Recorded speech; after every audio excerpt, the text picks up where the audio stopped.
No, no, no. If I was given it, maybe, but I would never personally go and buy that. You know the Balmain called me fat thing? So briefly, if you didn't see that video and you're like, what was that?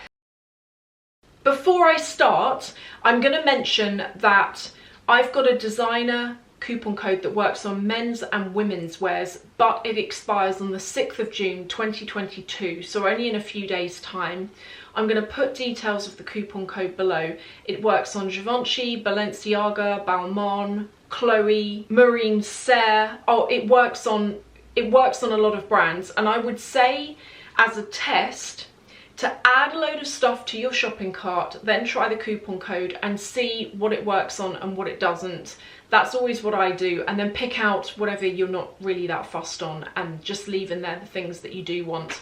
And the code, thankfully, now works on all accounts. So if you already have an account with Farfetch, you do not have to go and set up a new one to get it to work and to do your test. There are certain items that are really popular in the luxury community that I haven't bought, and over the years I've had a few of you saying, oh, why haven't you bought that particular brand, or why haven't you bought that particular bag, can you review it, etc. And this is about the items that, to me, it's a no.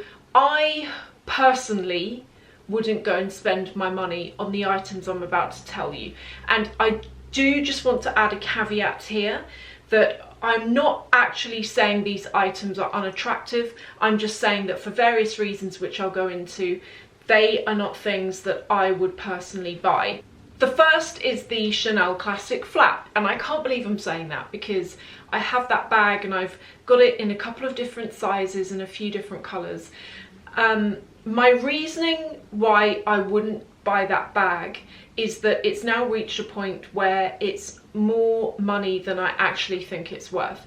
And unlike with Hermes, where Hermes, let's say you've got a Kelly, let's say you buy, not really up to scratch with that brand, but let's say you can buy a mini size Kelly, if you can even get in the first place, for what, it depends on the leather, etc. Let's say for argument's sake £8,000. The thing is with Hermes, they have a way with them where their bags hold their money and you can sell that bag immediately and make 8, 10, 15 plus £1,000 on it, depending on the leather, depending on the hardware. Whereas with Chanel, I think that they're trying to go in that direction, but I don't see them as being there yet. And I'm also really interested to see if they ever do get there, where their bags actually hold their value.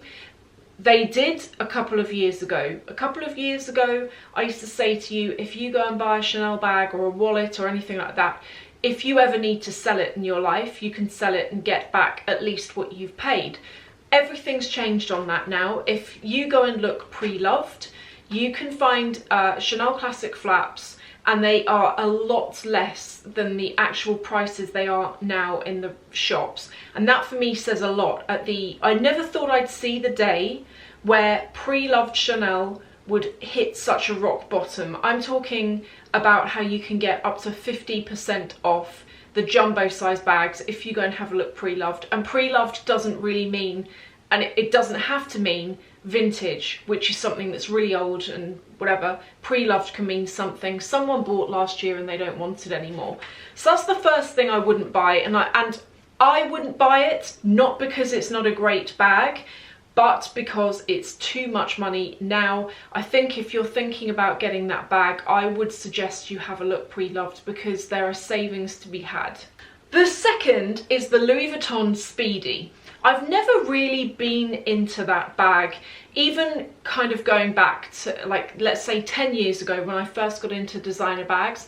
That was a bag that I could just about have afforded, but it was never one that really did it for me. And again, with all of these things, with that Chanel bag, I'm not saying that's an unattractive bag, it absolutely isn't, it's really nice. Likewise with the Louis Vuitton Speedy, I'm not saying that's an ugly bag. If you own it, I'm not saying that.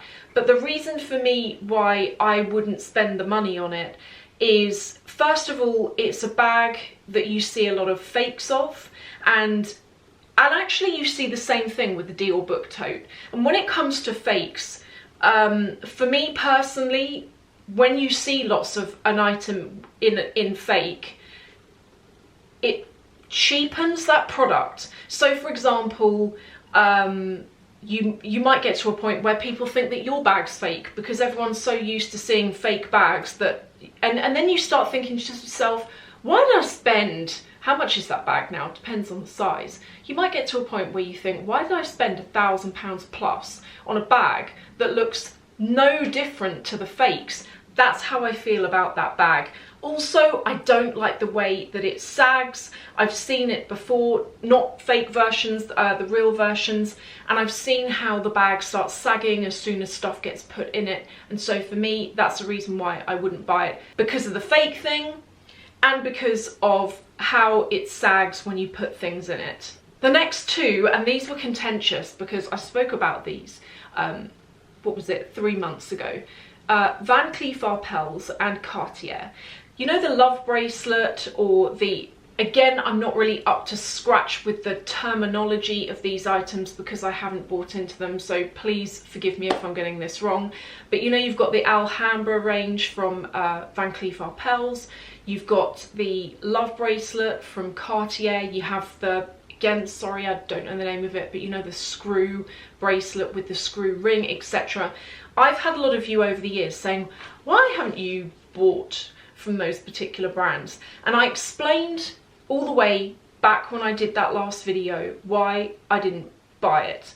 And again, I want to say, and I mean this, I'm not saying that these items are unattractive at all. If someone gave me a, you know, a Van Cleef necklace or a Cartier bracelet, I would wear it. Of course I would. I would wear it and I would love it. But the question is, why haven't I spent my money on it? The reason is social media. You might be thinking, why? What social media? What it is that I feel those items have become quite trendy, and I see them a lot all over social media, like on my Instagram, when I'm scrolling, I see them a lot. And so for me, because I see them so frequently, they've almost become a bit boring to me. I almost feel like they aren't special anymore to me. And that's not to say that they aren't special. I'm not saying that they aren't. I'm just saying for me, I see them so often that it almost feels like I own the thing, you know, in the weirdest way possible. That's how I feel about it. And I said in that last video as well that one thing that I've got really into over the last 2 years actually is that instead of buying overpriced, in my opinion, expensive designer brand jewellery, let's face it, if you take any of these pieces from any of these brands, the weight of the gold you're getting, the weight of the stones you're getting, if you were to go to a non-branded professional jeweler, you would get those items for a lot less, and you can have custom made pieces made as well. And for me, financially, that's become a better investment for me to go and buy something from a quality jeweler where I'm getting like a really good quality piece of gold, or I don't know, a diamond or something like that, where actually I'm paying based on quality and weight as opposed to a brand name. And I know you might be thinking, well, yeah, that you've got other items, they feel quite commonplace and you still bought them. It's true. I can't describe why it is that I feel differently about those items as I do to Cartier and Van Cleef, but it's just how I feel. The next is the Dior Bobby bag. I will never buy this. And I wouldn't personally buy it because I personally don't like it. I don't like the shape, I don't like the style, and I also feel that it's one of those bags that's got the potential to be discontinued eventually. Lady Dior is a safe bet. It's been around since what, 1995. It's classic. You know it's always going to be there. I have bought trend bags, as you all know, but for the most part, I like to try and buy classics. So one thing at the moment, which I could do with your help on actually, is I keep going back to this bag, which is the Fendigraphy, and I keep looking at it in the black colour. And I've been thinking about it since it launched, I think back in February or March. and I can't move on from it. But the thing is, I know that's a trend bag, and I know that that big Fendi logo on the bottom might become quite tedious and quite boring, and a bit flashy in the wrong kind of way eventually. And I keep thinking, do I just buy a baguette bag? Because I do like the baguette bag, and those bags are still reasonably priced. Like, they're around about 2,000, whereas if you go and look at the Peekaboo, it's like 3,000-4,000 plus. To me, to be able to buy a bag for around 2,000 in this day and age, that's Saint Laurent money. So I feel that for Fendi it was quite good.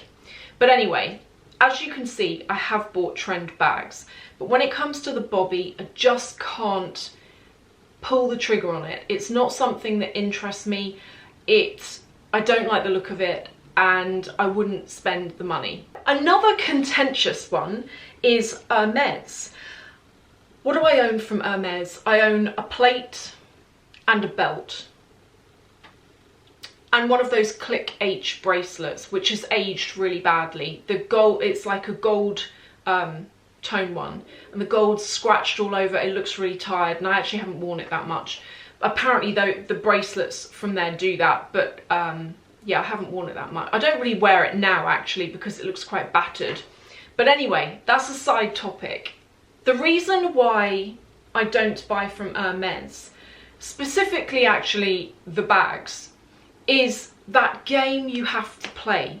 You know how you can walk into Hermes and there are bags on display, but you can't buy them, and you think, well, why are they there then in the first place if you can't buy them?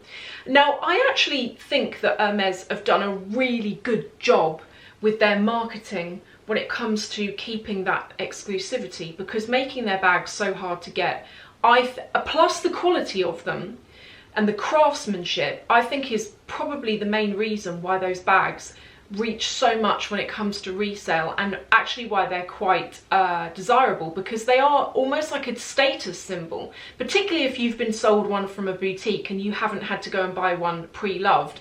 If you got to buy one for a boutique and you got to do your special order, you know that you're up there. But for me, I am not interested in playing the games required to get one in the first place. I don't want to have to go and buy thousands of pounds worth of bits of stuff that I don't need, like silk scarves or belts or their costume jewellery or their shoes. I don't like those bags enough to do that. But that's not to say that I don't think they're really classic, and it's not to say that I think they're a bad investment, because they are the best classic bags you can get. And for any of you who found my channel because of, you know, the Balmain called me fat thing. So briefly, if you didn't see that video and you're like, what was that? This actually happened back in 2015, 2016. And you know the Balmain blazer, which I love, really like that. I'd gone into a Balmain boutique because I wanted to buy this blazer, but I didn't know what size I would be in it, because I didn't know what the fit would be like. And I went into this particular store, and you know when you go into some stores and there's no customers there, but all of the people that work there are just like chatting to themselves, and like you need to find a size and they're not really being helpful because they're having a conversation. It was a bit like that, but that was fine. You know, I was in there and I looked for the right size, asked to go and try it on. Before I tried it on, or can't remember in which order, but the lady, no, I think the lady brought a size to me, and it was a size 46 French. And I already knew that it was too big. And she was like, no, try it on. And I tried it on, and like the shoulders were out here and it was way too big. She had gone back off to talk to someone. So while she'd gone back off, I'd come out of the changing rooms, and I knew I was a size 10. So I just grabbed a size 10, which is like a 38 French. Went back into the changing room, tried it on. She came looking for me, and it was I almost felt naughty for going and getting what I knew was my correct size. And when she walked in, I said, look, I've tried on the 38 and it fits. And she said, congratulations. And I was shocked. I don't get hurt, I don't get offended. I actually thought it was hilarious. But I didn't buy the jacket. I thought, I'm going to go and buy it online, and I'm glad I did, because I got it from Louisa V. Aroma and I got a discount on it. By that point I knew what size I was, so actually she'd done me a favour. But ever since that happened, I have vowed never to shop from a Balmain boutique. I now only buy it online, and the other reason why I buy online is because you can always get discounts on Balmain, but you can't get it in store. You can normally get like coupon codes. So that Farfetch coupon code that I mentioned earlier, that works on Balmain. So if you want that classic blazer or any of the clothes or the shoes or the bags, you can go and get a discount on it. And they're the two reasons why I don't bother shopping in their store. I've decided that's my little protest to what happened there, and I'm just going to buy online and I can make that saving anyway. And that is why I haven't bought these items.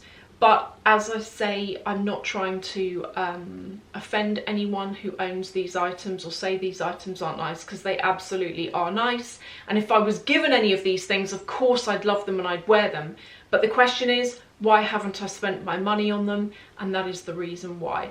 I hope you found this video interesting. If nothing else, thank you for watching, and I'll see you in the next video.